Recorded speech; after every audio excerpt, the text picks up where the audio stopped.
The alarm had not even finished ringing when Commander Daniel Cross walked onto the training floor and said the words that would change everything for our squad.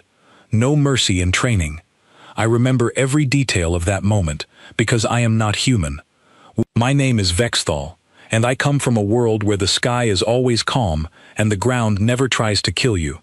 I joined the Coalition training program to learn how humans fight, because every species in known space had learned, the hard way, that humans fight differently than anyone else. What I did not expect was to learn that lesson from a single recruit who barely spoke, barely smiled, and barely understood that the words, "no mercy," were supposed to be a figure of speech.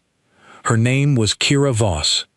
Before I explain what happened, you need to understand where we were. The Coalition training base sat on a moon called Thren, chosen because its gravity, its air, and its temperature were close enough to a dozen different homeworlds that no single species had an advantage. It was supposed to be fair. It was supposed to be balanced. Nothing about what happened that day was balanced. We stood in 3 rows on the sparring floor, a wide circle marked with blue light on the ground, surrounded by observation platforms where instructors watched every match. My row held recruits from 6 different species. To my left stood a Krathon named Doran, built like a wall of muscle and plating, easily twice the mass of any human present. To my right stood Owen Blake, a human recruit who had already earned a reputation for being calm under pressure, and 2 positions down from him stood Kira, quiet as always, watching the commander with an expression I could not read. Commander Cross was not a gentle man. He had fought in 3 border conflicts before taking this posting, and his voice carried the kind of weight that made even Krathon recruits stand a little straighter. That morning, he was in a mood. Reports said a Coalition patrol ship had been damaged near the edge of human space, and Command wanted every unit sharper, faster, and harder than before.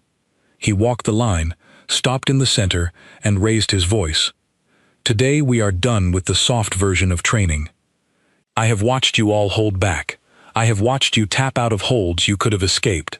I have watched you pull strikes that should have landed. That ends now. From this point on, no mercy in training. Fight like your life depends on it, because one day it will. Most of us nodded. Some of us grinned, thinking this simply meant more effort, more focus, a little more sting in every exchange. This was how humans always spoke before training. Big words, big promises, and then the same structured drills as before, only slightly rougher around the edges. I had seen it a dozen times already during my 3 months on Thren, but Kira did not nod. She did not grin. She raised her hand, which surprised everyone, because she almost never spoke during formation. "Commander," she said, her voice flat and steady, "confirm the order. No mercy, no restrictions." Cross blinked, clearly not expecting to be questioned on something so simple. "That is what I said, recruit." "Confirm it again," she said, "for the record." A few recruits laughed quietly, assuming she was making some kind of joke. Cross did not laugh. He straightened his shoulders and repeated himself, slower this time, as if speaking to someone who had not understood him the first time. "No mercy in training, Voss. No restrictions. Fight to end the exchange, not to look good doing it." "Understood," she said. And that was the last thing she said before her first match began. I want to pause here and explain something about Deathworlds, because at the time, none of us truly understood what that word meant. We had all heard it used casually, the way you might describe a planet with strong winds or thin air. A Deathworld, in Coalition terminology, was simply a planet with conditions hostile enough that most species could not survive there without heavy technology. Most people assumed this meant tougher weather, stronger predators, harder terrain. What it actually meant, for the humans who came from such places, was something else entirely. It meant growing up in a place where hesitation was not a character flaw, it was a fatal mistake. It meant learning as a small child that the difference between an actual threat and a training exercise sometimes did not exist, because on a Deathworld, everything that looked dangerous usually was. Kira Voss came from a colony called Aldresh Hollow, a human settlement founded on a planet so hostile that the Coalition had almost refused to certify it as habitable. I did not know this yet, standing on that sparring floor. I only knew that something about her stillness made the air feel different. Her opponent that day was Doran, the Krathon recruit. Doran stood nearly 2 meters tall, with dense gray plating along his forearms and shoulders, plating that could take a solid hit without so much as bruising. In every match before this one, Doran had won easily, sometimes without needing his full strength. He looked at Kira with something close to amusement, the way a much larger animal might look at a much smaller one. The referee called the start of the match. Doran moved first, as he always did, closing the distance with a heavy forward step meant to push his opponent off balance immediately. Against most recruits, this worked within the first 2 seconds. Kira was not there when his strike landed. I have replayed this memory many times since, trying to understand exactly what I saw, because it happened faster than my eyes could properly track. She did not step back. She did not step to the side in the way we had been trained. She moved in, underneath his reach, using the small gap between his forward step and his balance shift, a gap that existed for perhaps 1/3 of a second. What followed was not a training exchange. It was a sequence of precise, controlled actions, each one targeting a specific point of vulnerability, delivered with a speed and certainty that left no room for reaction. Doran, despite his size and his plating, found himself unable to recover his footing, unable to reset his stance, unable to do anything except absorb one calculated action after another. The match ended in under 10 seconds. Doran was down, conscious but unable to rise, one arm held at an angle that made several recruits look away. The training floor went completely silent. Even the instructors on the observation platform had stopped talking. Medical staff moved in quickly, and I watched Kira step back from the circle without any visible reaction at all. No excitement, no satisfaction, no fear of what she had just done. She simply returned to her position in line and waited for the next instruction, as if nothing unusual had occurred. Commander Cross stood frozen for a long moment before he found his voice. Someone explained to me what I just watched. No one answered right away. I looked around at the other human recruits, expecting shock equal to my own, but what I saw instead was something closer to quiet recognition. Owen Blake, standing near me, muttered under his breath, low enough that only I could hear. "That's just Kira." I turned to him. "What do you mean, that's just Kira?" He shrugged, his eyes still on the medical team, helping Doran to his feet. "She's from Aldresh Hollow. You don't grow up there and come out normal. She's not trying to hurt anyone on purpose. This is just what training looks like where she's from." I did not understand what he meant. Not fully, not yet. All I understood was that a single recruit had just taken down one of the strongest fighters in our unit in under 10 seconds, following an order that everyone else had treated as simple encouragement. Commander Cross called for a pause in the exercises. He walked over to Kira directly, and I moved close enough to hear the exchange, though I tried not to make it obvious that I was listening. "Recruit Voss," he said, his voice lower now, more controlled. "Do you understand what just happened?" "Yes, sir," she said. "I followed the order, no mercy, no restrictions. That order did not mean to seriously injure a fellow recruit." "You confirmed it twice, sir," she said, and there was no defiance in her voice, no attempt to argue or excuse herself. She was simply stating a fact. I asked for clarification because I did not want there to be confusion later. "You said no restrictions. I trained accordingly." Cross opened his mouth to respond, then closed it again. I watched something shift in his expression, a recognition that he had, in fact, given exactly the order she described, and confirmed it not once but twice, in front of the entire unit. "We will discuss this after the session," he said finally, and turned to address the rest of us, his voice regaining its usual authority. "Everyone else, back into formation. We continue with modified rules. Full contact, controlled strikes, Standard safety protocols remain in effect. I noticed something interesting in that moment. He had just changed the order, quietly, without acknowledging that he was changing it. No mercy in training had become full contact with standard safety protocols within the span of a few minutes. Nobody said anything about the shift out loud, but everyone understood what had happened. The words had meant one thing when spoken to soldiers who treated them as motivation. They had meant something entirely different to a recruit who came from a place where words like that were not motivational speeches. They were survival instructions. The rest of that day passed in a blur of careful, restrained drills, everyone suddenly far more aware of exactly what was and was not being asked of them. I noticed how the other recruits kept a slightly wider distance from Kira during the remaining exercises, not out of unkindness, but out of a kind of instinctive caution, the way you might step carefully around something you did not fully understand. I found myself watching her for the rest of the session, trying to understand what I had witnessed. She moved through the remaining drills with the same quiet precision as before, but noticeably restrained, as if she were holding something back with real effort, the way someone might hold their breath underwater. It was not the movement of someone incapable of control. It was the movement of someone who had simply been told, moments ago, that control was not required and had to consciously choose to bring it back.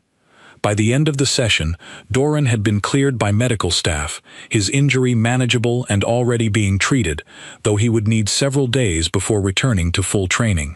He did not seem angry when he left the floor. If anything, he looked thoughtful, glancing back at Kira with something between respect and reassessment. As we filed out of the training hall, I fell into step beside Owen Blake, still trying to make sense of everything I had seen.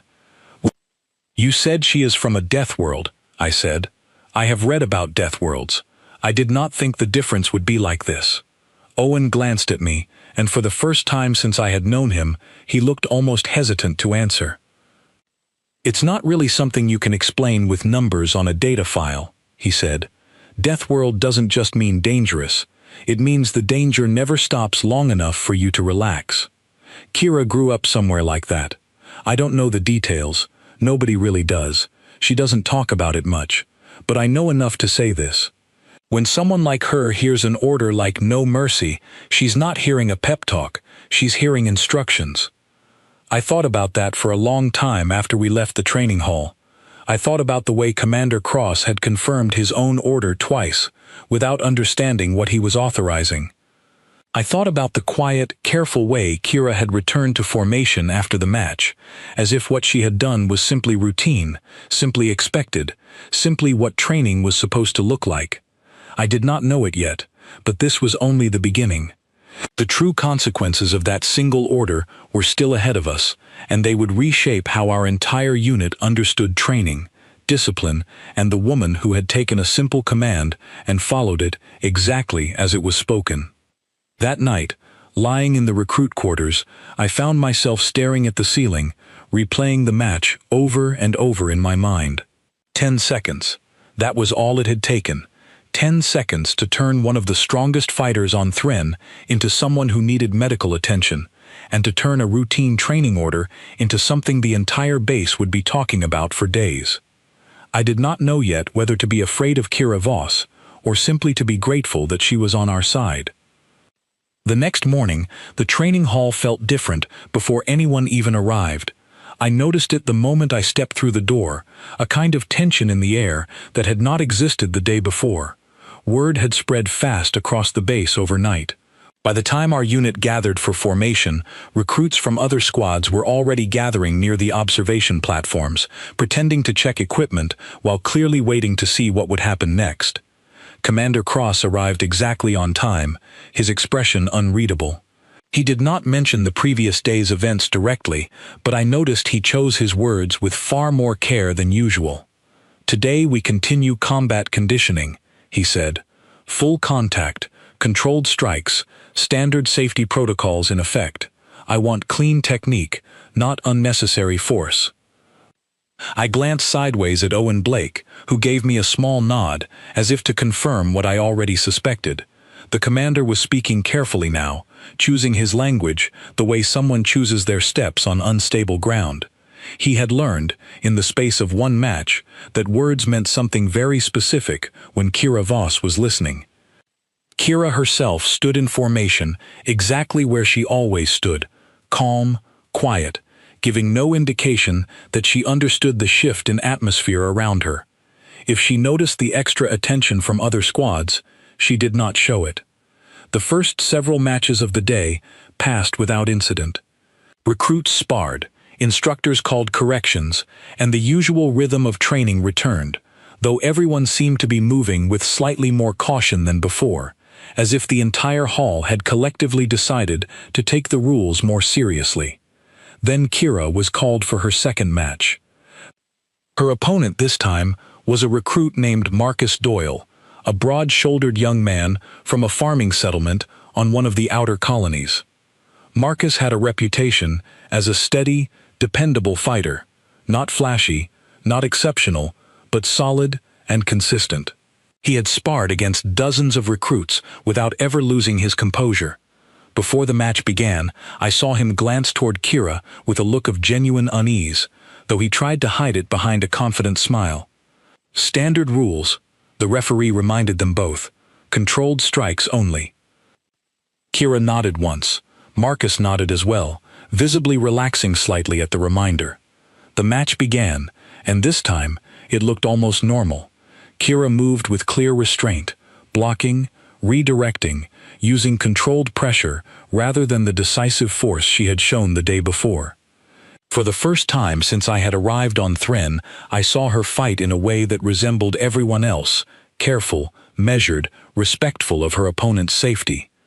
The match ended with Marcus tapping out after a firm but harmless hold, and the entire hall seemed to exhale at once. Commander Cross allowed himself the smallest hint of relief, nodding toward Kira with something close to approval. "Good control, Voss," he said. "That is what proper technique looks like." I thought, at that moment, that perhaps the situation had resolved itself. Perhaps Kira had simply needed clear boundaries, and once given, she could operate within them without difficulty. I was wrong, though I would not understand exactly how wrong until later that same afternoon. During the midday break, I found myself sitting near Kira in the mess hall, something I had not done before. She ate alone most days, not out of unfriendliness, but out of what seemed like habit, a preference for quiet over conversation. I decided, perhaps foolishly, to ask her directly about what had happened. "Yesterday," I said, sitting across from her, "the match with Doran. Was that difficult for you? To fight like that?" She looked up from her tray, studying me for a moment before answering, as if deciding whether the question deserved a real response. "No," she said simply. "It was easy. What was difficult was this morning, holding back against Marcus." I did not expect that answer. Holding back was difficult? Fighting without restraint was easy? "Where I grew up," she said, setting down her utensil, "holding back gets people killed. You learn to commit fully to every action, every single time, because there is rarely a second chance to correct a mistake. What you saw yesterday was normal for me. What you saw this morning took real effort, real concentration, to make sure I did not do more than what was asked." I sat with that for a long moment, trying to understand the weight of what she had just told me. For most recruits, training was the difficult part, and normal life was the place where they could relax. For Kira, it seemed to be reversed entirely. Restraint itself was the skill she had to practice, not aggression. "Your homeworld," I said carefully. "Aldresh Hollow. What is it like there?" Something shifted in her expression, not quite sadness, but something adjacent to it, a kind of distant recognition of a place far away. "It is beautiful," she said, "and it does not forgive mistakes. The soil itself can be dangerous if you do not know how to read it. The plants have defenses that most off-worlders cannot imagine. The weather changes fast enough to kill anyone unprepared. Children there are taught, from the earliest age, that hesitation is not caution. Hesitation is simply a slower way of dying." I did not know how to respond to that. I had grown up on a world where the worst danger I ever faced was a particularly steep hillside near my childhood home. The idea of an entire childhood spent learning to survive constant threat was almost impossible for me to fully imagine, even as I sat across from someone who had lived through exactly that. "Does everyone from your homeworld fight the way you do?" I asked. She considered this. "Some more, some less. It depends on what part of the planet you come from, what dangers you grew up facing. But yes, in general, we do not train the way most coalition recruits train. We do not practice technique for its own sake. We practice survival, and combat is simply one part of that."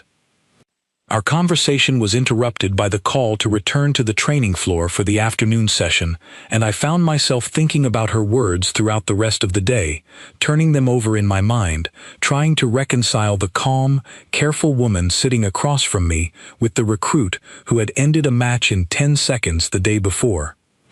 The afternoon session brought a new complication that none of us had anticipated.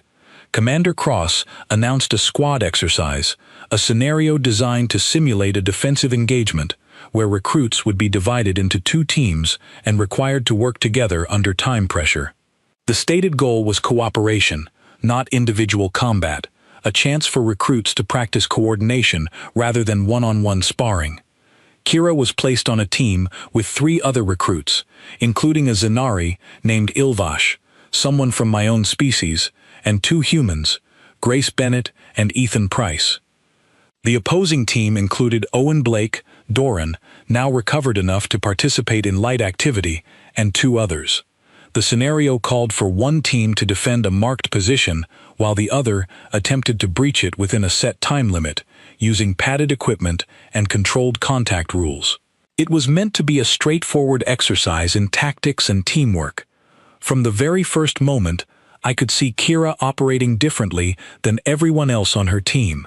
While Ilvash and Grace focused on maintaining the defensive perimeter as instructed, Kira seemed to be constantly scanning for weaknesses, adjusting position, anticipating movement before it happened. She was not simply defending a marked line. She was treating the exercise as if their survival genuinely depended on the outcome. When Owen's team began their approach, Kira moved to intercept before anyone else on her team had even reacted. She did not wait for the attackers to reach the defensive line. She met them early, using the terrain of the training hall, a series of low barriers meant to simulate cover, to control the angles of approach. I watched, along with dozens of other recruits, as she systematically disrupted the attacking team's coordination, moving between positions with a speed that made it difficult to track her, using controlled but decisive contact to remove attackers from the exercise one at a time. She was not simply fighting. She was thinking several steps ahead, treating the scenario with the same seriousness she had shown in her actual combat with Doran. The exercise ended with her team successfully defending the position, though 2 of the attacking recruits required a short pause to recover from the intensity of the contact, even within the supposedly controlled rules of the drill. Commander Cross called an end to the scenario earlier than planned, gathering both teams for a debrief. I could see him weighing his words carefully before he spoke. "That was effective," he said, looking at Kira. "Perhaps too effective for a training scenario. Voss, I want you to understand something. These exercises exist to build cooperation and technique among the entire unit, not to demonstrate individual dominance." Kira listened without any visible defensiveness. "Understood, sir. I was defending the position as instructed." "You were defending the position," Cross agreed, "but with a level of intensity that made it difficult for your teammates to participate meaningfully. Ilvash and Grace barely had the opportunity to engage before the scenario ended." I saw Ilvash nod slightly at this, clearly relieved that someone had voiced the concern. Grace, standing nearby, added her own observation. "It's not that she did anything wrong exactly," Grace said. "It's just that fighting alongside her makes the rest of us feel unnecessary. She handles situations before we can even respond." Cross rubbed his forehead, and for the first time, I saw genuine frustration on his face, not directed at Kira specifically, but at the situation itself. "This is becoming a pattern," he said, more to himself than to anyone else. "Every exercise, Every scenario, the same result. I need to understand what I am actually working with here. He turned back to Kira. Recruit Voss. After this session, report to my office. I want to discuss your training history in more detail. Yes, sir, she said, without hesitation. The rest of the squad dispersed for equipment checks, and I found myself walking alongside Ilvash, who seemed eager to talk through what we had just witnessed. I have trained alongside many species, Ilvash said, his voice carrying the particular resonance common to our kind. I have never seen anything like this. It is not that she is simply strong or simply fast. It is that she seems to calculate every possibility before the rest of us have even recognized the situation. She told me it comes from where she grew up, I said. A world called Aldresh Hollow. She described it as a place that does not forgive mistakes. Ilvash considered this. I have heard of Deathworld colonies before, of course, but I had assumed the differences were mostly physical. Stronger bones, faster reflexes, that sort of adaptation. I did not consider that the difference might be psychological as well, a fundamental difference in how danger itself is perceived and processed. I thought about this as we continued walking. Perhaps that was the heart of what made Kira so different from the rest of us. It was not simply that she was more capable in combat, it was that she seemed incapable of treating any exercise, any scenario, any order, as anything less than completely real. Where the rest of us understood training as a structured simulation with built-in safety margins, she seemed to experience it as an extension of the same reality that had shaped her entire life, a reality where every threat deserved a complete and immediate response. That evening, I happened to be near Commander Cross's office when Kira arrived for her meeting, and though I knew it was not entirely appropriate, curiosity got the better of me. I lingered nearby, close enough to hear fragments of the conversation through the partially open door. Tell me about Aldresh Hollow, I heard Cross say, his voice more measured than his usual command tone. What would you like to know, sir? Everything relevant to how you were trained. I need to understand the source of what I am seeing on that training floor, because right now I am giving orders without fully understanding their impact on you specifically. There was a pause before Kira answered, and when she spoke, her voice carried a weight I had not heard from her before, something closer to genuine reflection than the flat, factual tone she usually used. My colony was founded 3 generations ago, sir. The planet was certified as a death world before settlement even began, but the location had valuable resources, and the founders believed the risk was worth it. They were partially right. We survived, but survival came at a cost. Every child on Aldresh Hollow is trained from the age of 5 in what we call full commitment response. It means treating every potential threat as if it is real, because hesitation, even for a fraction of a second, is often fatal. There is no concept of training versus reality where I come from. There is only response, correct or incorrect, fast enough or too slow. And here, Cross said, in a structured military training program with clear safety protocols, that instinct does not simply switch off. No, sir, Kira said, it does not. I can hold back when I understand clearly that restraint is expected. But when an order is given without qualification, when I am told there are no restrictions, my training does not allow me to interpret that as anything other than exactly what it says. I heard Cross exhale slowly. I gave that order carelessly. I did not consider that anyone in this unit would take it as literally as you did. With respect, sir, Kira said, I believe I took it exactly as literally as it was meant to be taken. The confusion was not in my interpretation. The confusion was in the assumption that all recruits share the same understanding of what an order like that requires. There was a long silence after that, and I decided it was time to move away from the door before I was noticed. I walked back toward the recruit quarters, turning her words over in my mind, along with everything I had learned that day. I realized, walking through the quiet corridors of the base that evening, that we had all been treating Kira Voss as a problem to be managed, an anomaly to be corrected, a recruit whose behavior needed adjustment to fit within our expectations. But listening to that conversation, I began to understand that perhaps the problem was not Kira at all. Perhaps the problem was that the rest of us had never truly understood the words we used so casually. Words like no mercy, words like full commitment, words that meant nothing more than encouragement to us, but meant everything, meant survival itself, to someone raised on a world that did not know how to forgive. I went to sleep that night, uncertain of what the coming days would bring, but certain of one thing: Kira Voss was not simply a talented fighter among us. She was a living reminder that the words we speak carry different weight depending on who is listening, and that some lessons, once learned in a place like Aldresh Hollow, could never be fully unlearned, no matter how many safety protocols surrounded them. By the end of that first week, the entire base had heard some version of the story, and like most stories passed from mouth to mouth, it had grown well beyond the original events. I heard recruits from other units whisper that Kira Voss had broken 3 bones in a single match, that she had been suspended from training entirely, that she had once fought an instructor and won. None of these things were true, but the exaggerations revealed something honest underneath them, a genuine unease that had spread through the base like a slow current beneath calm water. Commander Cross called a full unit meeting on the 7th day, gathering all of us into the briefing hall rather than the training floor. I could see immediately that this was different from our usual morning formations. Chairs had been arranged in rows, and Cross stood at the front with a datapad in his hand, his expression serious in a way that suggested careful preparation rather than spontaneous frustration. "I want to address something directly," he began, "because I believe letting rumors continue unchecked does more harm than confronting the truth. Recruit Voss has not violated any regulation.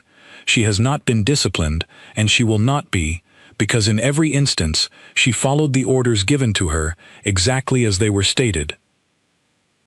He paused, letting that sink in before continuing. "The failure here was mine. When I said no mercy in training, I intended it as a call for greater intensity, greater effort, a push against complacency.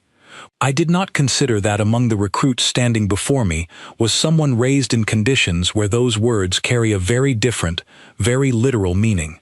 That is a gap in my own judgment, not a fault in Recruit Voss's conduct."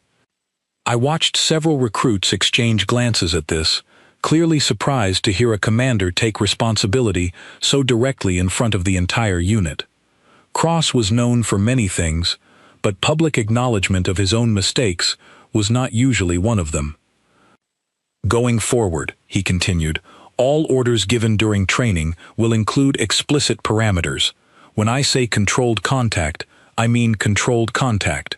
When I say full intensity, I will specify exactly what that means in terms of acceptable actions. This is not a special accommodation for one recruit. This is a correction to how I should have been communicating with this entire unit from the beginning, given that we represent multiple species and multiple backgrounds, each with different understandings of common military language." He looked out at all of us, his gaze eventually settling on Kira, seated near the back of the hall, her posture straight, her expression unreadable as always. "Recruit Voss, is there anything you would like to add?" She stood, which surprised me, since she rarely spoke unprompted in group settings. "Only that I understand the concern some of you have. I am aware that training beside me has changed since the incident with Doran. I do not intend harm toward anyone in this unit. I only intend to follow the instructions given to me as accurately as I understand them. If clearer parameters help avoid confusion, I welcome that change." She sat back down, and the hall remained quiet for a long moment before Cross moved on to other unit business. I noticed, though, that something had shifted in the room. The careful distance recruits had been keeping from Kira seemed to soften slightly, not disappear entirely, but soften, as if the honest acknowledgement from both the commander and Kira herself had diffused some of the tension that had been building all week. That did not mean every problem disappeared, however. Over the following days, I began to notice a different kind of difficulty emerging, one that had nothing to do with Kira's combat ability and everything to do with how the rest of the unit related to her outside of training. During mealtimes, I noticed that fewer recruits sat near her than before. even though her behavior itself had not changed. During free hours, when recruits gathered in the common areas to relax, play games, or simply talk, Kira remained largely absent, either staying in her quarters or spending time alone in the training hall practicing forms by herself. I decided, one evening, to seek her out during one of these solitary practice sessions. I found her in a corner of the training hall, working through a series of movements alone, slow and deliberate, nothing like the explosive speed I had witnessed during her actual matches. "May I watch?" I asked, standing near the entrance. She glanced at me, then nodded once, continuing her practice without further comment. I sat on a nearby bench and observed as she moved through what appeared to be a structured sequence, each motion connected to the next, though the overall pattern was unfamiliar to me. "What are you practicing?" I asked, once she paused to catch her breath. "Control forms," she said.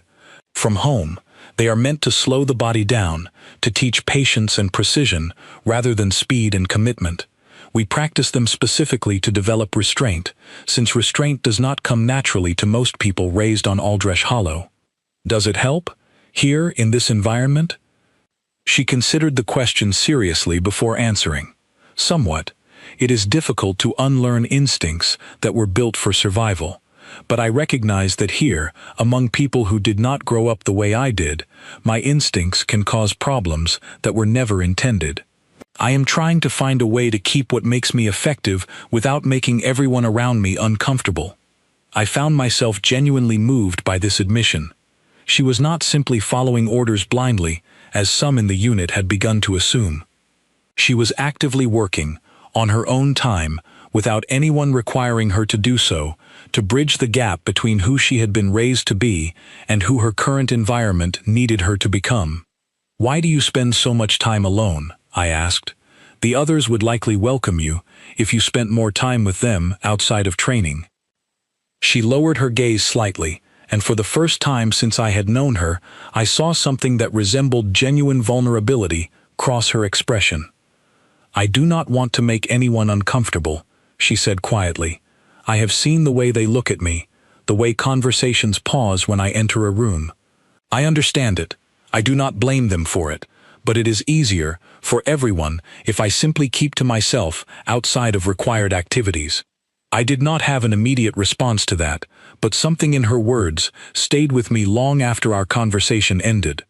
It struck me that the very qualities that made her exceptional in combat, the qualities that had likely saved her life many times on a hostile world, were the same qualities now isolating her among people who did not share her background, and who did not know how to relate to someone shaped by such different circumstances.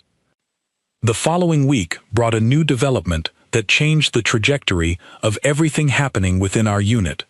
Coalition Command announced a joint field exercise, a multi-day operation combining several training squads into a single larger unit, designed to simulate coordinated response scenarios across varied terrain. This was a significant step up from our usual training hall sessions, involving actual movement across the moon's surface, simulated obstacles, and extended engagement scenarios lasting hours rather than minutes. Commander Cross gathered our unit the day before departure to brief us on the exercise parameters. "This exercise will test coordination, endurance, and tactical thinking across an extended time frame," he explained, standing before a projected map of the exercise zone.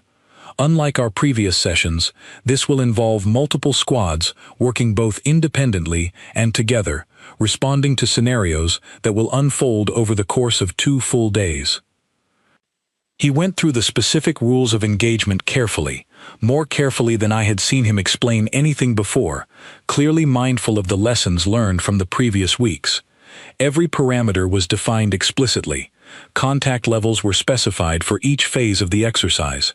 Communication protocols were laid out in exact detail. I noticed him glance toward Kira several times during this briefing, as if silently confirming that his instructions left no room for the kind of literal interpretation that had caused complications before. She listened attentively, nodding at the appropriate moments, giving no indication of confusion or concern. The following morning, our unit boarded transport vehicles for the journey to the exercise zone, a section of Thren's surface that had been specifically modified to simulate varied combat environments, from open plains to dense structural mazes designed to mimic urban settings. I found myself seated near Ilvash and Owen Blake during the transport, and our conversation naturally drifted toward the upcoming exercise. 2 full days, Owen said, checking his equipment for the 3rd time since boarding. That's longer than anything we've done before. I wonder how this changes things, with everyone spread out across a larger area instead of confined to the training hall. Perhaps it will be good for her, Ilvash said, glancing toward the back of the transport where Kira sat quietly, looking out at the passing landscape. A larger environment, more room to operate without everyone watching so closely. Perhaps she will feel less pressure to hold back so tightly. I considered this. Or perhaps a larger, more realistic scenario will simply give her more opportunities to demonstrate the very intensity that made everyone nervous in the first place. Owen shrugged. Either way, we'll find out soon enough. The exercise zone, when we arrived, was more impressive than I had anticipated. Coalition engineers had constructed an elaborate simulated environment, complete with structures designed to mimic settlements, open areas meant to represent contested terrain, and even a section built to resemble the interior of a starship, presumably for scenarios involving boarding actions or internal security responses. Our squad was assigned to work alongside 2 other training units for the duration of the exercise, bringing the total number of recruits involved to nearly 40 individuals from a dozen different species. Commander Cross introduced us to the other unit commanders, and I could see him having a brief, quiet conversation with them before the exercise began, likely explaining the situation with Kira in advance, ensuring that no one issued careless orders without understanding the potential consequences. The first day of the exercise proceeded in phases, each one testing different aspects of coordination and tactical response. Our squad performed well throughout the morning phases, working through simulated patrol scenarios and coordinated movement exercises without significant incident. Kira participated fully, contributing meaningfully to each scenario without the kind of overwhelming intensity that had characterized her earlier matches. I began to believe, as the day progressed, that perhaps the careful new protocols had successfully addressed the earlier concerns. Perhaps, given clear boundaries and a larger operational context, Kira could integrate fully into the unit without the disruptive intensity that had marked her first days of training. That belief was tested during the afternoon phase, when our combined units were assigned a scenario simulating a defensive engagement against a simulated hostile force, represented by another training unit assigned to play the role of opposition. This scenario was more complex than anything we had attempted before, involving actual movement across varied terrain, communication between multiple squads, and extended engagement over nearly 2 hours.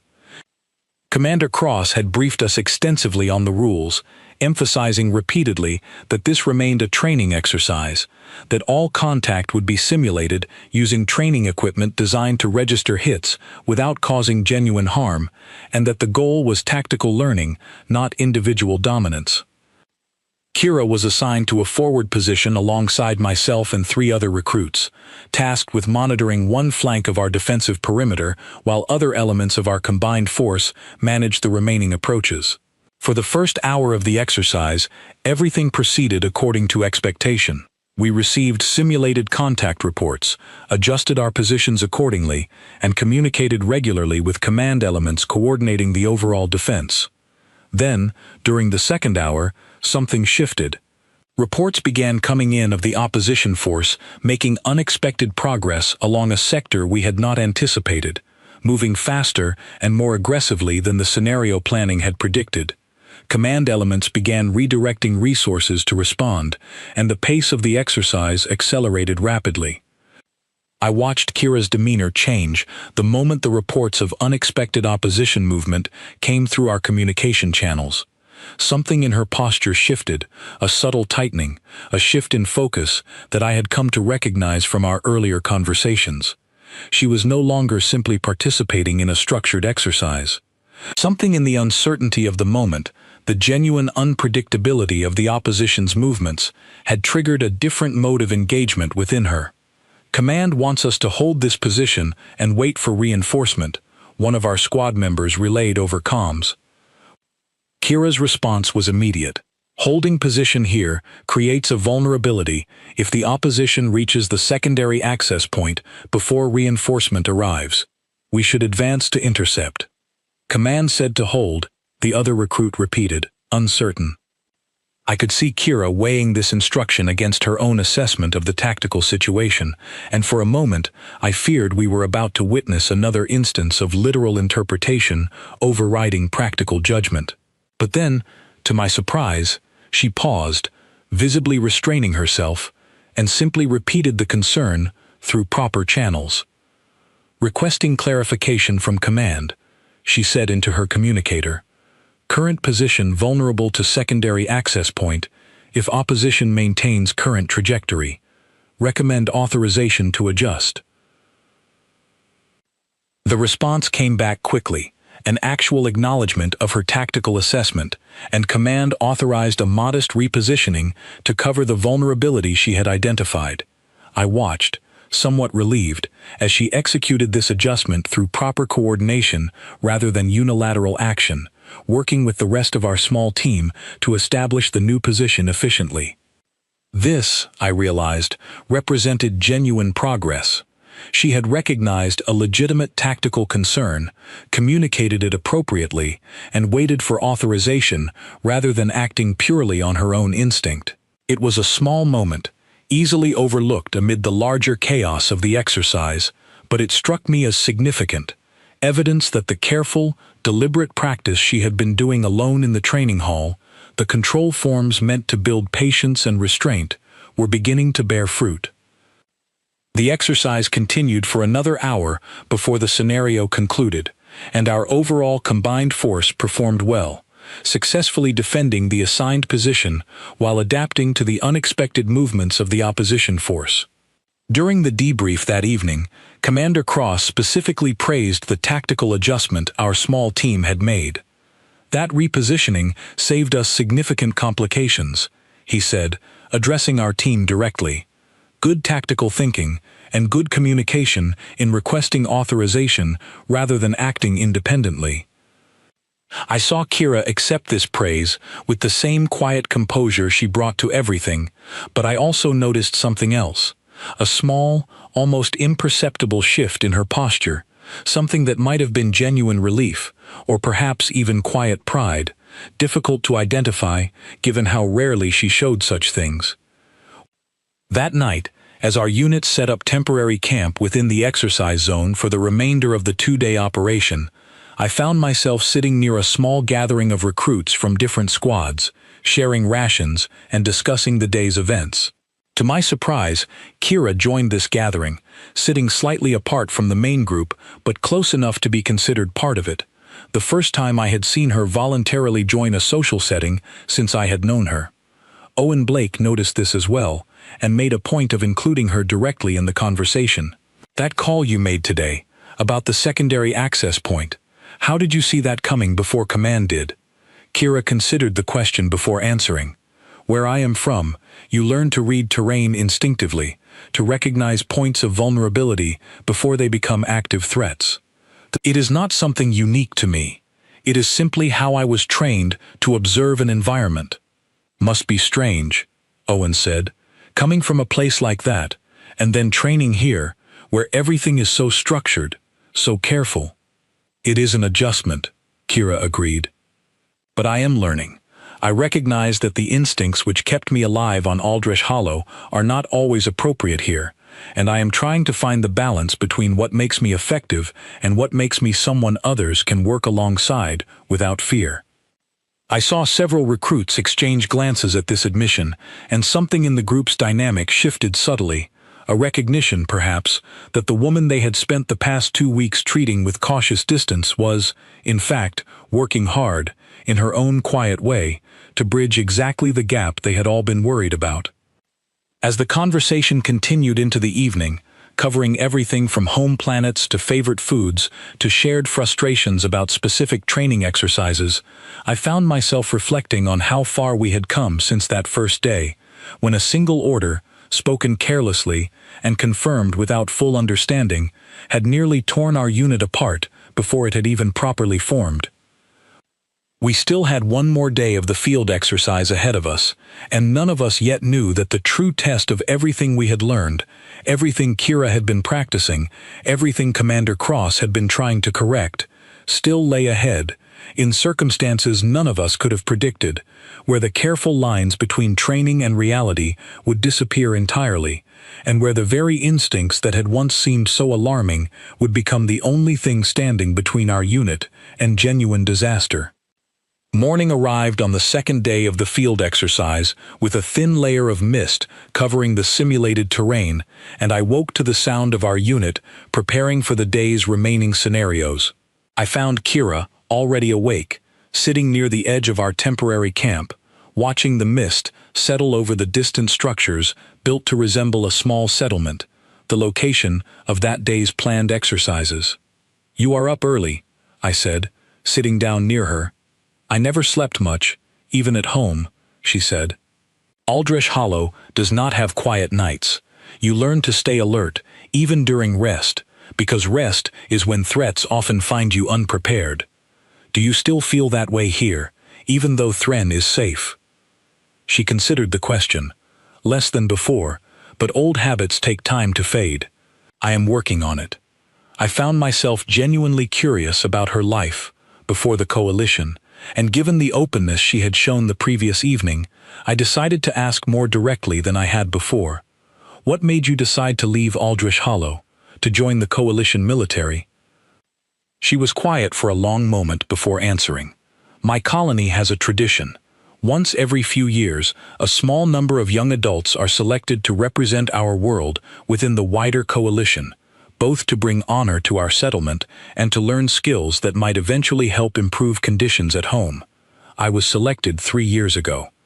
I did not fully want to leave, but I understood the importance of the opportunity, both for myself and for my family."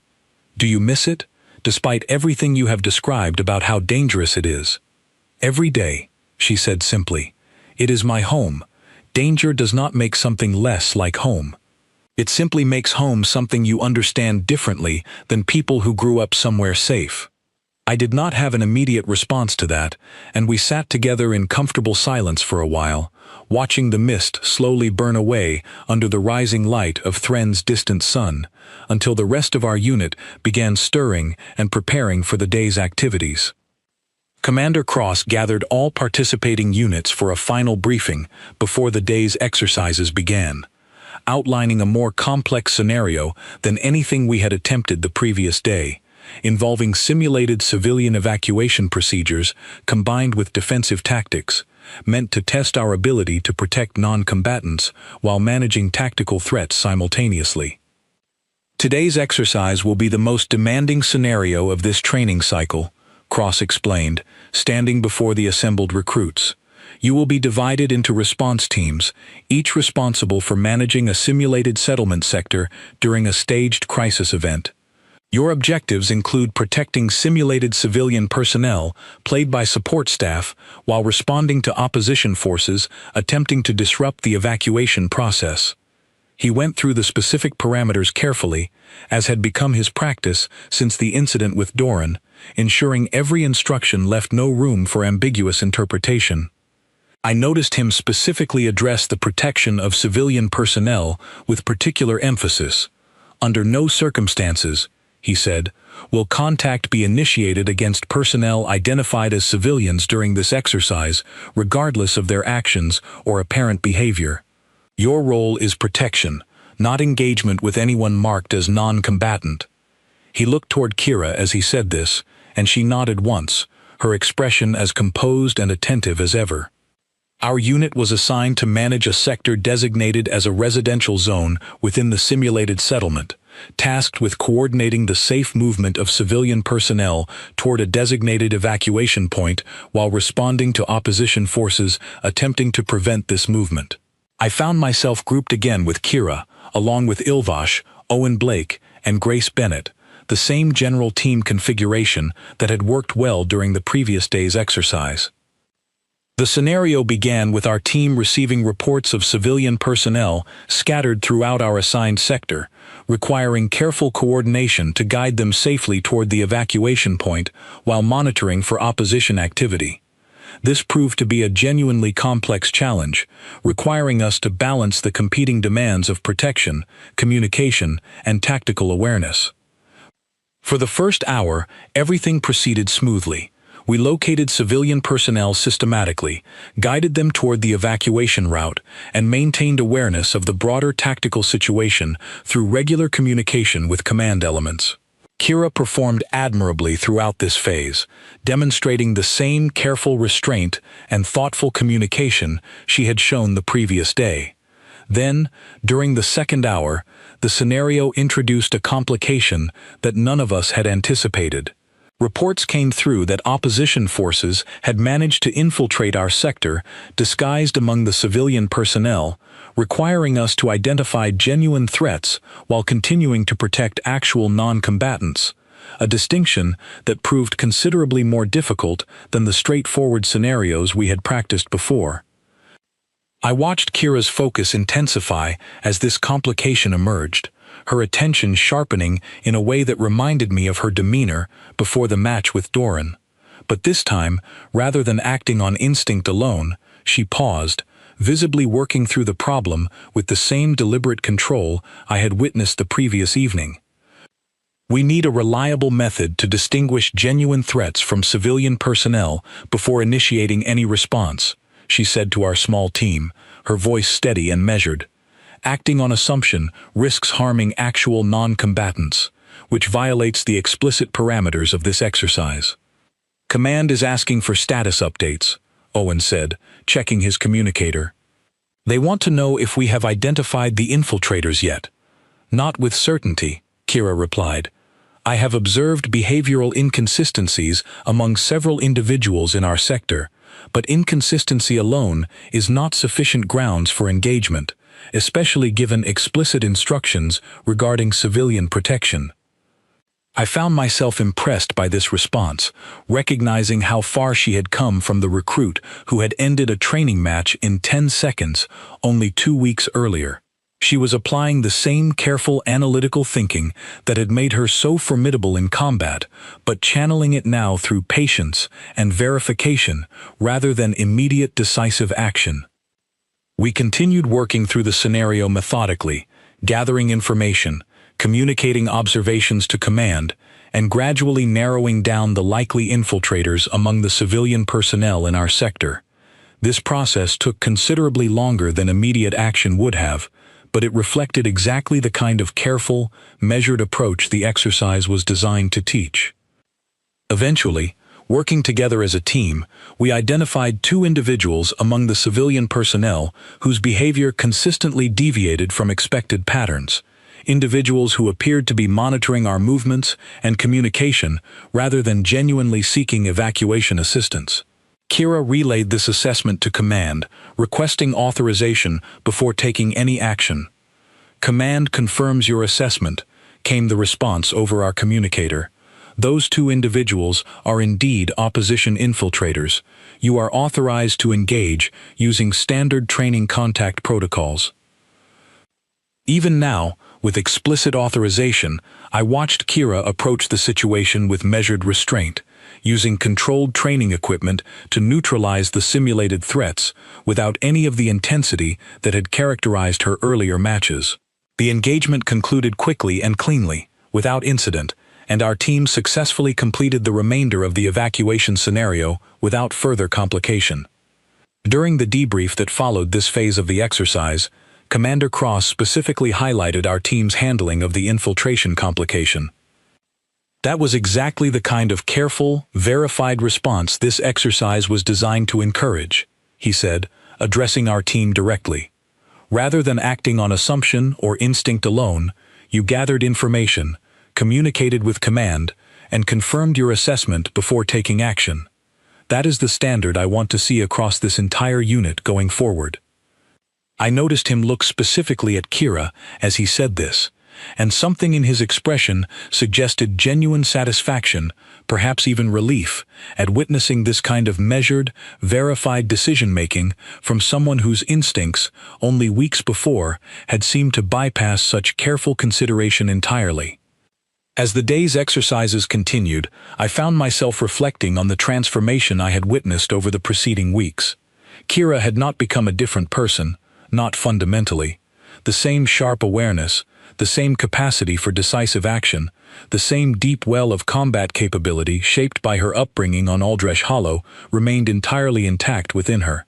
What had changed was her ability to channel these qualities appropriately, to recognize the difference between situations requiring immediate, uncompromising action and situations requiring patience, verification, and careful coordination with others. This distinction, I realized, was perhaps the most important lesson of the entire training cycle, not just for Kira, but for our entire unit. We had all learned, in various ways, that effective military service required more than raw capability. It required judgment, the wisdom to recognize which tool the situation demanded, whether that tool was overwhelming decisive force or careful measured restraint. That evening, as our combined units gathered for a final meal before concluding the 2-day field exercise, I noticed a marked difference in how Kira was received by the broader group. Recruits from other squads, who had heard the stories about her but never interacted with her directly, seemed genuinely curious rather than wary, several approaching to ask about her performance during the day's scenarios. Doran, fully recovered from his injury weeks earlier, approached her directly during this gathering, and I watched their exchange with particular interest, curious how the Krathon recruit would react to the woman who had ended their match so decisively. "I wanted to say," Doran began, his deep voice carrying the particular formality common to Krathon speech, "that I have reflected considerably on our match. I do not hold resentment toward you. If anything, I have gained respect for what your training represents. I have adjusted my own approach to combat since that day, recognizing weaknesses in my technique that I had not previously acknowledged." Kira listened to this with evident attention, and when she responded, her voice carried a warmth I had not heard from her before. "I did not intend to cause you harm beyond what the situation required. I am glad you have found value in the experience, even though I regret the manner in which it occurred." "No regret necessary," Doran said. "I followed the same order you did. The difference was simply in how thoroughly each of us understood what that order actually meant. I have learned from this, as I believe has our entire unit." This exchange, small as it was, represented something significant to me, a genuine reconciliation between two recruits whose first encounter had been so dramatic, and a broader sign that our unit was finding its footing, learning to integrate the vastly different backgrounds and capabilities each of us brought to this training program. Commander Cross addressed the combined units one final time before we prepared to return to the main training facility, reflecting on the lessons of the 2-day exercise. "What I have witnessed over these past 2 days," he said, "represents exactly what this training program is meant to achieve. Not uniformity, not identical approaches from every recruit, but the ability to recognize when different approaches are appropriate, and the wisdom to apply the right response to each specific situation. This unit has grown considerably over the past several weeks, and I am genuinely proud of what I have seen." As we boarded transport vehicles for the return journey to the main facility, I found myself sitting near Kira once again, and I noticed a subtle but genuine change in her demeanor, a relaxation in her posture that I had not seen before, as if some of the weight she had been carrying since that first incident had finally begun to lift. "You seem different," I said, more at ease. She considered this observation carefully before responding. "I believe I am beginning to understand something I did not fully grasp before joining the coalition. On Aldresh Hollow, there is only one correct response to any threat: complete and immediate commitment.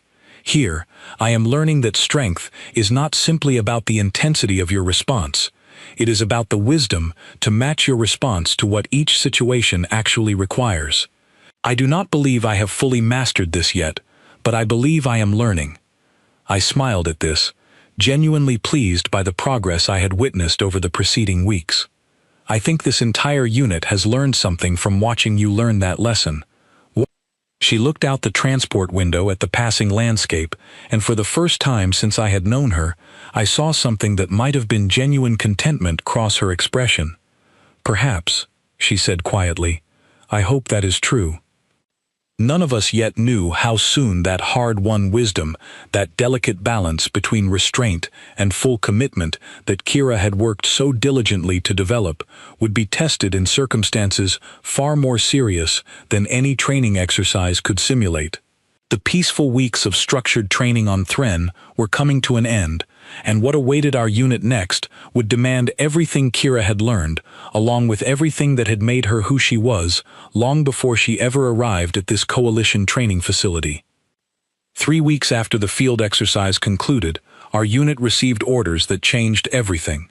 Commander Cross gathered us in the briefing hall early one morning, his expression carrying a gravity I had not seen since our very first day of training. "Our unit has been selected for an actual deployment," he announced, and I felt the room shift around me, the atmosphere transforming instantly from routine training briefing to something far more serious. A coalition transport vessel, the Meridian Star, has requested escort through a sector recently flagged for increased pirate activity. This is not a simulation. This is a genuine operational assignment. I glanced around the room, watching the reactions of my fellow recruits. Some looked excited, others visibly nervous, and Kira, seated near the front, remained perfectly still, her expression giving nothing away, though I noticed her hands had tightened slightly against the edge of her seat. "This deployment represents the culmination of your training," Cross continued. "You have spent months developing the skills, the judgment, and the discipline necessary for genuine military service. I have confidence in this unit, and I have confidence in each of you individually. We depart within the hour." The journey to the Meridian Star took the better part of a day, and I spent much of that time reviewing operational protocols alongside the rest of our unit, trying to quiet the nervous energy building within me. This would be my first genuine deployment, the first time everything I had learned would be tested against real stakes rather than training scenarios. I found myself seated near Kira during a portion of the journey, and I noticed she seemed unusually quiet, even by her typical standards. "Are you nervous?" I asked. She considered the question. "Not nervous exactly, but aware that this is different. Training prepares you, but it cannot fully replace the weight of genuine consequence. I am simply preparing myself mentally for that difference." We arrived at the Meridian Star without incident, and our unit was distributed across the vessel according to the escort protocols established by Commander Cross, with small teams assigned to monitor key sections of the ship, while the larger transport made its way through the flagged sector. I was assigned alongside Kira, Owen Blake, and Ilvash to monitor the vessel's lower cargo section, considered one of the more vulnerable points for potential unauthorized entry. For the first several hours of the journey, everything proceeded without incident. We maintained our assigned positions, communicated regularly with command elements coordinating the overall escort operation, and monitored the ship's systems for any indication of approaching threats.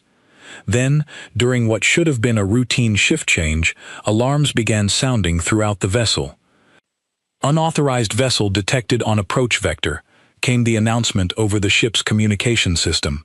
"All escort personnel to designated defensive positions. This is not a drill."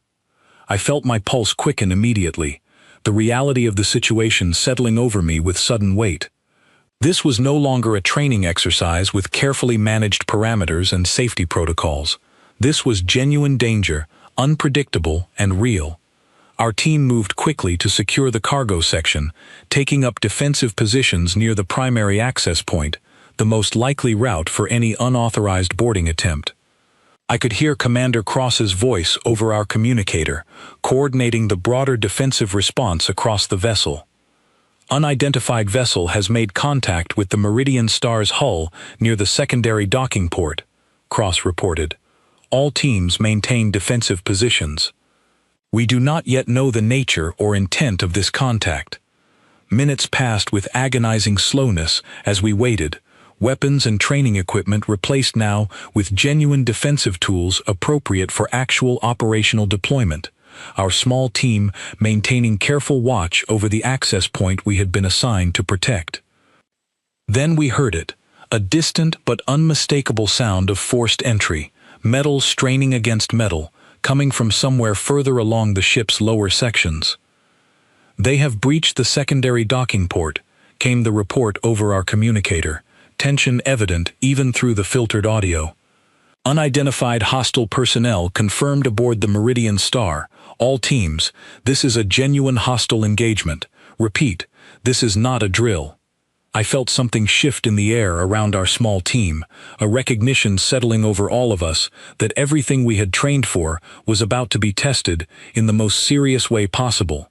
I glanced toward Kira, and for the first time since I had known her, I saw something I had not seen before, not the carefully restrained composure she had worked so hard to maintain during training, but something else, a quiet, focused readiness that seemed to draw on something deeper than anything I had witnessed on the training floor. "They will likely attempt to move through this section toward the cargo hold," Kira said, her voice steady but carrying a new intensity. "The layout of this vessel makes this corridor the most efficient route between the breached docking port and the valuable cargo stores. We should expect contact here within minutes." Owen checked his equipment, his hands slightly unsteady, understandable given the circumstances. "Command wants us to hold this position and wait for reinforcement from the upper sections." Kira nodded, and I noticed something in her demeanor that reminded me powerfully of our very first conversation weeks earlier, her explanation of what it meant to grow up on a world that did not forgive mistakes. This was, in every meaningful sense, exactly the kind of situation her entire upbringing had prepared her for, a genuine threat requiring complete and immediate commitment, not the careful, measured restraint appropriate for training exercises among fellow recruits. We did not have to wait long. Sound of movement echoed from the corridor, leading toward our position, and moments later, several figures emerged, moving with the deliberate caution of individuals expecting resistance, armed and clearly intent on reaching the cargo section beyond our defensive position. What followed happened faster than I could fully process in the moment, though I have replayed it countless times since in my memory. Kira moved first, and unlike every training match I had witnessed over the preceding weeks, there was no restraint in her movement now, no careful calculation of appropriate force for a controlled exercise. This was exactly the full commitment she had described to me weeks earlier, the complete and immediate response that her upbringing on Aldresh Hollow had instilled as the only acceptable way to face genuine danger. She closed the distance to the lead intruder before he could properly bring his weapon to bear, using the same precise, decisive technique she had demonstrated against Doran, but without any of the careful restraint that had characterized her recent training performances. The intruder was neutralized within seconds, and she moved immediately to the next, her movements flowing seamlessly from one target to the next, with a speed and certainty that left the remaining intruders struggling to respond effectively. I found myself moving to support her, along with Owen and Ilvash, but it quickly became apparent that Kira alone was managing to control the majority of the engagement, her actions creating openings that the rest of us used to secure the remaining intruders as they attempted to retreat or regroup. Within what felt like less than a minute, though it likely lasted somewhat longer given the intensity of the moment, our small team had successfully neutralized the entire group of intruders attempting to breach the cargo section, securing the corridor and preventing any further advance toward the valuable stores beyond. Commander Cross's voice came through our communicator moments later, tension evident in his tone. "Status report from cargo section. Threat neutralized," Kira reported, her voice remarkably steady given what had just occurred. "4 hostile personnel secured. Corridor and cargo section remain protected. No injuries among our team." There was a brief pause before Cross responded, and I could hear something in his voice that sounded almost like disbelief. "Understood. Excellent work." Reinforcement teams are converging on your position now to secure the hostiles for transfer to holding. As reinforcement teams arrived to take custody of the neutralized intruders, I found myself standing near Kira, still processing the intensity of what had just occurred. She stood quietly, her breathing steady, watching as the reinforcement teams secured the area, and I noticed none of the visible effort or strain that had characterized her restraint during training exercises. This, I realized, was simply her natural state, the mode of operation she had spent years developing on a world that offered no alternative. "Are you all right?" I asked, once the immediate situation had stabilized. She turned to look at me, and something in her expression carried a complicated mixture of emotions, relief perhaps, along with something that might have been quiet satisfaction at having successfully protected our position, and underneath it all, a kind of weariness that suggested the intensity of the moment had cost her something, even if her physical performance had shown no sign of strain. "I am fine," she said. "This is what I was trained for. What I have struggled with these past weeks was learning restraint, learning when this level of commitment is not appropriate, but when genuine danger is present, when there is no ambiguity about the nature of the threat, this is simply who I am." Owen, standing nearby, looked at her with open admiration. "That was incredible. I have never seen anyone move like that. You saved this entire section single-handedly." "We worked together," Kira corrected gently. "I created openings, but all of you secured the results. This was a team effort, exactly as it should be." I appreciated her humility in that moment, though the reality of what I had witnessed made clear that her individual contribution had been the decisive factor in our team's successful defense of the cargo section. Without her particular capabilities, shaped by years of surviving genuine danger on Aldrich Hollow, our team might well have struggled considerably more against the armed intruders we had faced. Commander Cross arrived personally within the hour, once the immediate crisis had been fully resolved and the captured intruders had been secured for eventual transfer to proper coalition custody. He found our small team still stationed near the cargo section, completing final security checks before standing down from the heightened alert status. "Recruit Voss," he said, approaching directly. "I want to speak with you privately, but first, I want to say this in front of your team. What you did today likely prevented significant loss, both to coalition property and potentially to lives, had those intruders successfully reached the cargo section and secured a foothold aboard this vessel.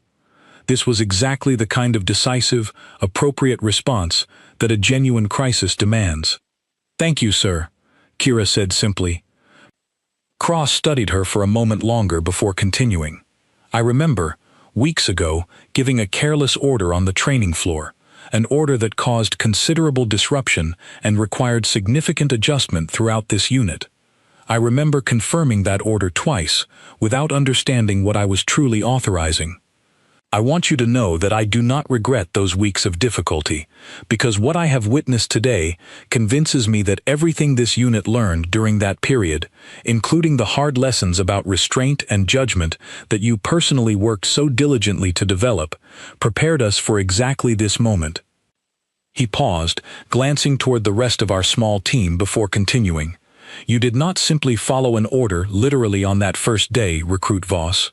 You demonstrated, from the very beginning, a capability and a commitment that this unit desperately needed, even if none of us, myself included, fully understood how to properly channel that capability at the time. What I witnessed today shows me that you have learned to apply that same capability with precisely the judgment and restraint appropriate to each situation, whether that situation calls for careful patience or complete, decisive commitment." I watched Kira absorb this acknowledgement, and for the first time since I had known her, I saw something that resembled genuine emotion break through her usually composed exterior, a subtle but unmistakable softening around her eyes, perhaps the closest thing to visible pride I had witnessed from her throughout our entire training cycle together.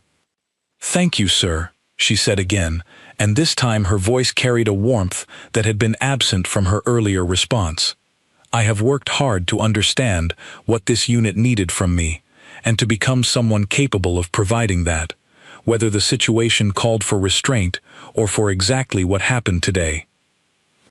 As the remaining hours of our journey aboard the Meridian Star passed without further incident, I found myself reflecting on the entire arc of events since that first careless order on the training floor weeks earlier. I thought about the confusion and unease that had spread through our unit in those early days, the careful distance recruits had maintained from Kira, the quiet, solitary practice sessions she had undertaken to develop the restraint that did not come naturally to someone raised on a world that offered no room for hesitation.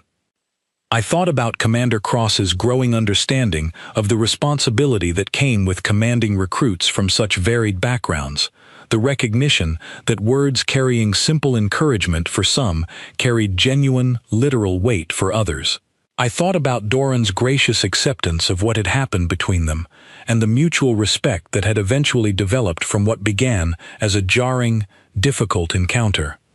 Most of all, I thought about Kira Voss herself, a young woman shaped by a world that demanded complete commitment as the price of survival, who had spent weeks learning, patiently and deliberately, to recognize when that complete commitment was appropriate and when careful restraint served better, and who had, when genuine danger finally arrived, proven capable of applying exactly the right response at exactly the right moment. Our unit returned to the main training facility on Thren several days later. The deployment successfully concluded, the Meridian Star safely delivered to its destination without further incident. As we disembarked from our transport, I noticed a change in how the other recruits regarded Kira, not the wary distance of those early weeks, but something closer to genuine respect, earned not simply through her exceptional capability, but through the visible effort she had demonstrated in learning to wield that capability wisely. That evening, gathered with the rest of our unit for a meal in the common hall, I found myself sitting beside Kira once again, much as I had during those early, uncertain days when I had first tried to understand what made her so different from the rest of us. "You have come a long way," I said, "since that first day on the training floor." She considered this, a small, genuine smile crossing her features, the first true smile I had witnessed from her throughout our entire time together. "I have learned that strength alone was never going to be enough. I needed to learn wisdom as well, the wisdom to know when to hold back and when to commit completely. I believe I am still learning that lesson, and I suspect I will continue learning it for the rest of my career in this uniform." "I think this entire unit learned something from watching you learn," I said. "I know I did." She looked around the common hall, at the recruits from a dozen different species and backgrounds, all gathered together, sharing a meal after a genuine operational deployment that had tested every one of them in different ways. "Perhaps that is the true purpose of a unit like this," she said quietly. "Not simply combining our different capabilities, but learning from each other's differences, until each of us understands not only our own strengths, but when and how to apply them for the benefit of everyone around us." I raised my cup in a small, informal toast, a gesture I had learned from observing human customs during my time in the Coalition. To learning, then, and to a commander careless enough to give an order none of us fully understood, and to a recruit determined enough to take that order exactly as it was spoken. Kira raised her own cup, and for the first time since that fateful morning on the training floor weeks earlier, I saw her laugh, genuine and unguarded, the sound carrying through the common hall like something finally, fully at ease. "To learning," she agreed, "and to a commander who learned, eventually, to say exactly what he meant." Across the hall, Commander Cross, sharing a quiet meal with several other officers, glanced toward our table, and though I could not be certain from that distance, I believed I saw him smile as well, perhaps recognizing in that small, shared laughter the true measure of what our unit had become since that first, careless order had set everything in motion. We had all learned something during those weeks on Thren, something that no training manual could have fully taught us. We had learned that words carry different weight depending on who is listening, that strength without wisdom can be as dangerous as weakness, and that sometimes the most valuable lessons come not from careful, controlled instruction, but from the honest, difficult process of learning to understand someone whose entire life had prepared them for a world completely unlike our own. And somewhere, far across the stars, on a hostile world called Aldresh Hollow that did not know how to forgive mistakes, I imagined a colony of people who would have been proud, in their own quiet way, to know that the lessons they had taught their daughter had, in the end, helped protect an entire ship, an entire crew, and an entire unit of recruits who had finally learned to understand exactly what she had always known to be true. Some things, once learned on a world that never forgives, can become the very strength that saves everyone else, if only given the patience, the wisdom, and the chance to be properly understood.